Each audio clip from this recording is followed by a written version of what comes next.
when we can feel it and see it, that things are slowly and finally coming together. And I think we've never been more ready to compete at a major tournament.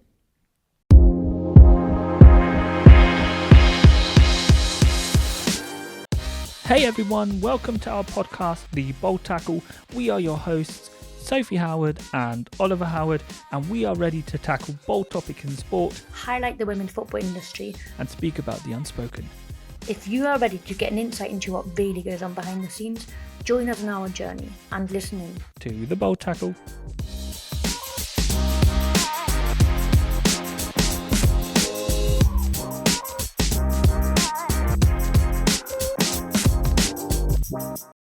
Hi and welcome back to a new episode of our podcast, The Bold Tackle. Hi Soph, welcome back after a very long summer break. How are you? I'm really good, thanks. It has indeed been a very long summer break, especially for us at The Bold Tackle, hasn't it? But to be honest, I've thoroughly enjoyed it. You've been travelling a lot. Where have you been? And more important, were you able to relax? Gosh, where do I start? Because as I said, summer was so long. I felt like I had 2 summers. I had the first summer, but in between international camps, and then the second summer just after the second international camp. Yes, to answer your question, I have been able to relax. I think I managed to see the whole family, which is not always the case. I've thought about this. I thought I couldn't top last year's summer, where I travelled pretty much to every country that we all spread out in.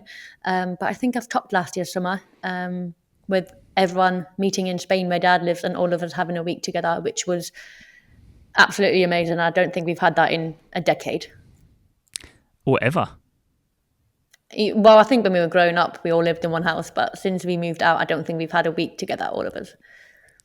What that summer break showed me, and we did spend a lot of time together, is that you can't take a break from doing sport. It's incredible how involved that is in your whole life. Yeah, I mean, at the very beginning of summer, I think we spoke about in our very last episode of the previous series, is that it was a challenge because I wanted to relax and recover, but I also had to stay fit for the camps and wanted to be sharp. But every day I don't do something, I feel like I've wasted a day. And I think it's almost an obsession, but I absolutely love it. Like, I know you often and your wife were shaking your head when I was getting up early in Spain and doing my runs, but I absolutely love it. And I feel like it sets the tone for the day. Something interesting you said when we were in Spain was, my body needs this. How does it feel when you don't do sport? I can actually tell you because we've just come back from 2 days off and I was rusty today. My body just needs to keep going. Obviously, there's a balance to it all. But for me, the rest and recovery was more mentally than anything. I don't do well after too much time off. I think I've just always been like that. I just keep going and that's what works for me. You had a very long season. As you mentioned, you had 2 camps in between your summer break. Very successful camps for you, weren't they? Yeah, we played Israel twice in the first camp, and then we played Slovakia and Serbia in the second camp, and we won all 4 games, which was really good. And that was, in the end, that was our target. But and to really actually go important. and do that, yeah, because that sets us up for the playoffs now. Not only that, we've managed to get promoted back into League A for next Nations League. But we've, I guess, set the tone for the playoffs ahead, which are coming in October. You're going to be playing Hungary in October. Obviously, you have a playoff game after that. But what would it mean to get through these playoffs and get into the European Championship? Well, I don't want to look too far ahead because we've got 2 massive oppositions. And I say 2 because we play Hungary twice and we actually have to win both these games or come out on top after these games to then play another round of playoffs, which most likely, given the oppositions or the who plays who, is going to be Finland. They're massive, massive games and big oppositions. But for us, if we did manage that, that would be huge. To play in another major tournament, it's one of my goals. And I'd be one step closer to reaching that goal. You said very, very difficult, but possible? Absolutely possible, absolutely doable. And I think we're going to put the expectation upon ourselves that we have to qualify.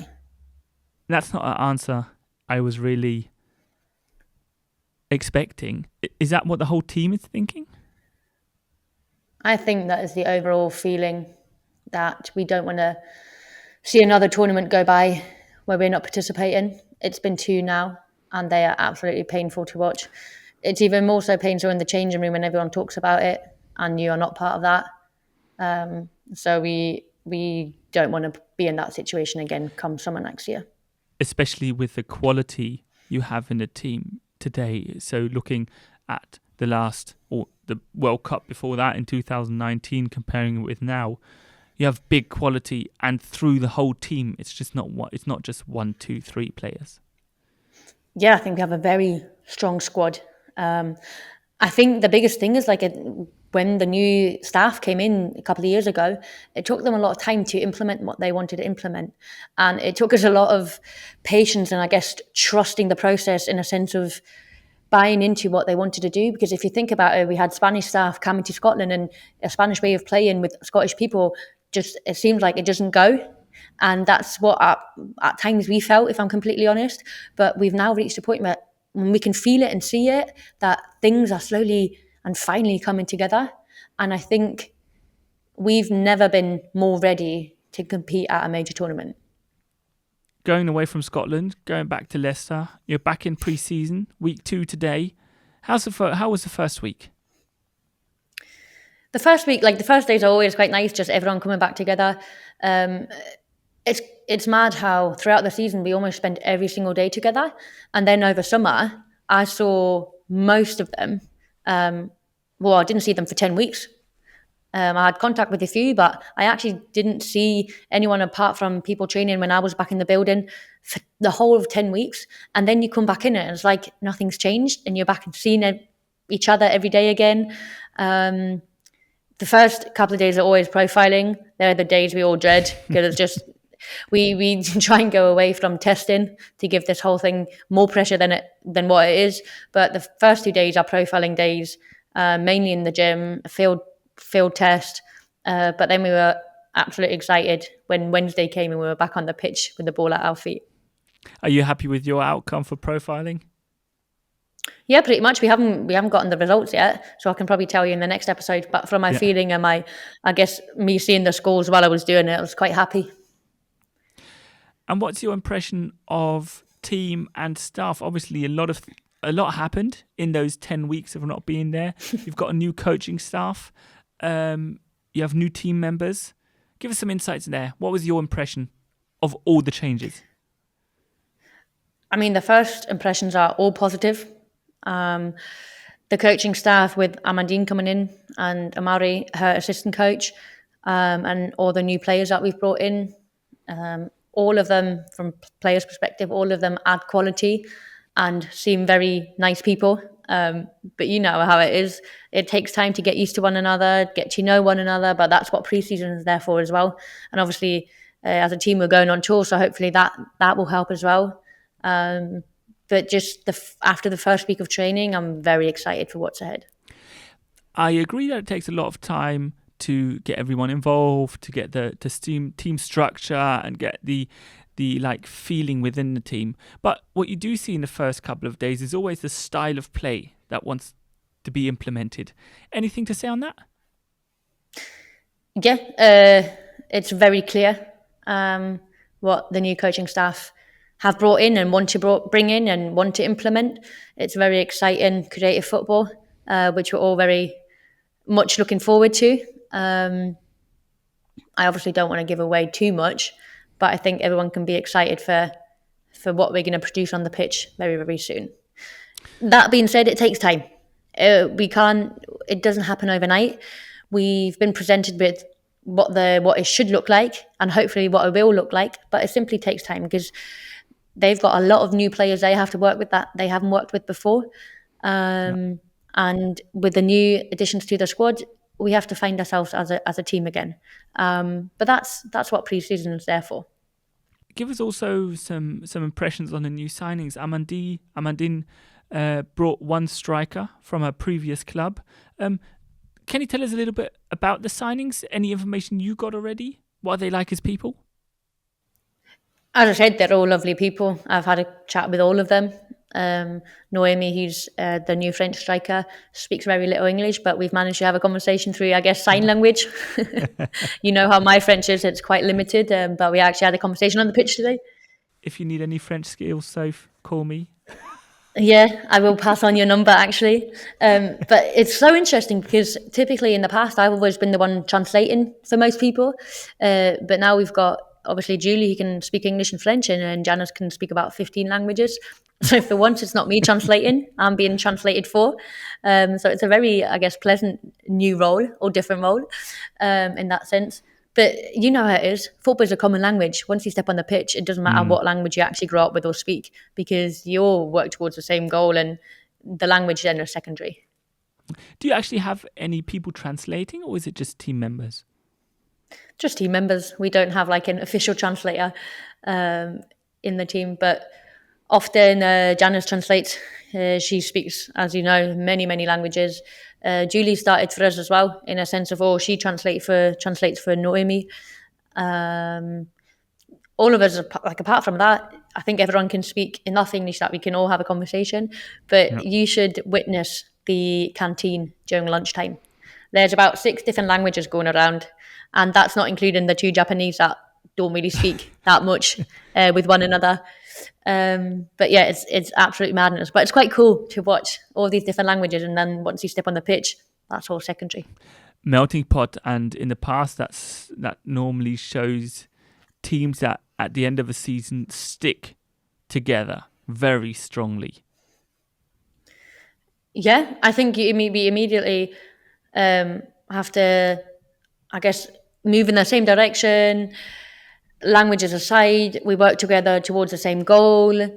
We help one another out. I think for some reason it brings people together more because there's more tolerance and acceptance for, okay, someone doesn't speak the language. How can we help now? How can we make sure they feel at home, regardless of the language? I think maybe that's a reason. But after the first week only, we've all come together very quickly. It'll be interesting to see how the season is going to go. We'll talk a little bit about the goals in a minute. Is there any news on players leaving the club, having left the club, that we haven't spoken about yet? I think it's only the departures that were announced during summer. Obviously, Aileen Whelan retired. Palms left. Josie left. Remy Stevenson left. I think we had Demi, Lambourne and Monique Robinson on loan. That also, I think their loan spell expired and they're moving on. I hope I'm not forgetting someone here. But those are the departures that happened over summer. Let's go back to new players, because what I find funny, I just saw a video recently of Pepe Reina, who signed for Cornwall, doing his ritual initiation song. Anything like that you do with your new players? Anything they do to present themselves to the team? Interestingly, we don't do initiation. We've gone away from it. I think my last initiation that I did was back 6 years ago at Reading, 7 years ago at Reading. But I've never done an initiation since, obviously, coming to Leicester, and we've never done them here, which I'm quite glad about. I hate them. What did you have to do at Reading? I just sing a song. I can't even remember what I did. Probably This Girl Is On Fire, like with your 18th party. No, there's do you know, from Pitch Perfect, there's a song, like a medley, and there's like a German part, and I absolutely did that. I can't remember what it was, but I absolutely did that. Yeah. No one can check the words then. Yeah, exactly. I absolutely hate them. Like, and I also hate to put people through it that, like, even once I'm like a long-standing member, I hate to put new players through it because no one really enjoys them unless they like love the stage. But I hate watching people that actually are hating their life in that moment. Oh, I agree. We had on Dad's birthday when I was asked to stand in front of the people and do a speech. Oh, I hate it so much. And this is just talking, and I mean, talking and singing are 2 different worlds. I wouldn't want to put anyone through it. And I would have to hate you it did to a do great it for job. myself. Thank you. Yeah, but you did a very good job. I think you got really good feedback as well, didn't you? You're just too modest to share that here. So, give us some insight. What are the next couple of weeks for you going to look like? Any big test games before you go to Australia, obviously? Yeah, we've got 2 friendlies starting next week before we head out. Then we've got obviously a couple of games in Australia. And then it's countdown to league start, which is something that's really nice this year. And I know it was difficult over summer to have these 2 international breaks, but typically in the past, what's happened is you had your whole pre-season, and 10 days before the league start, you had an international camp. So you've done all the prep, and then you go away on international, and you kind of lost all that prep. So it's quite nice this year that they moved that international window into summer. And as I mentioned, as much as we're all like, how are we meant to recover? You've got 2 camps in summer, whatever. It actually helps us now. We're in a better position because once we come back from Australia, we've got a couple of weeks to fully focus on the league start. And I think we don't have to mention how important the first couple of games are to set the tone for the rest of the season. And you have a very difficult start. Very difficult, challenging start. But I think, one, if we put in the hard work and if we do our job right, then we will be fully ready for that start. So what is the goal for the first 2 games? And maybe more important, what is your goal for this season, your personal goal? I can't talk about collective goal because we haven't discussed that, especially not for like the 2 games individually. As you know, in pre-season, that's what you do. You talk about goals, targets. We're only at the stage right now, which I think is actually the more important stage, is kind of the non-measurable goals, like your behaviours, who we want to be, our identity. That's what we're currently working on. To go to my personal goals for this season, I think one big thing I really want to focus on is enjoy the ride. I've said it many times before, I'm not the best at doing that. I've always got the goals and targets I work towards, and I kind of neglect enjoying and being in the moment and enjoying just grafting on the pitch. And sometimes the season goes by and I'm like, oof, I wish I'd enjoyed and embraced those moments more. So that's something I really want to focus on. And so we're always talking about another 5 seasons. You're getting to enjoy your last seasons, and it's not your first seasons anymore. So you really need to take that and enjoy the ride, just as you said. Exactly. I don't want to look back in I'm going to say many more years' time to not put a limit on my career. And I don't want to look back and regret and say, oh, I wish I'd enjoyed it more, because I can still change that now in that sense. So yeah, enjoy the ride more, enjoy the journey more. And I think I want to be and build on my consistency from last year, because I think I set a good foundation. And again, that's something I can control. Something we often have discussed is control the controllables. And what I can control is doing the right things every single day to put myself in the best possible position every single week. Great. So I'm really looking forward to this season. I'm really looking forward to this season of our podcast, the 3rd season now that we've started. We're going to be back from now on every Thursday again. Thank you for this quick update, and interested to see what happens the next couple of days and weeks. Likewise, I'm really excited for more good discussions, more challenging questions from your side. Very much looking forward to the football season, also the bowl tackle season, and see who else we can get on board. So thank you for listening in. Thank you for jumping back on the podcast. I'll see you again next week. Bye-bye, everyone. From my side as well, thanks everyone for tuning back in, and thanks for joining our journey once again. See you all next week. Bye-bye.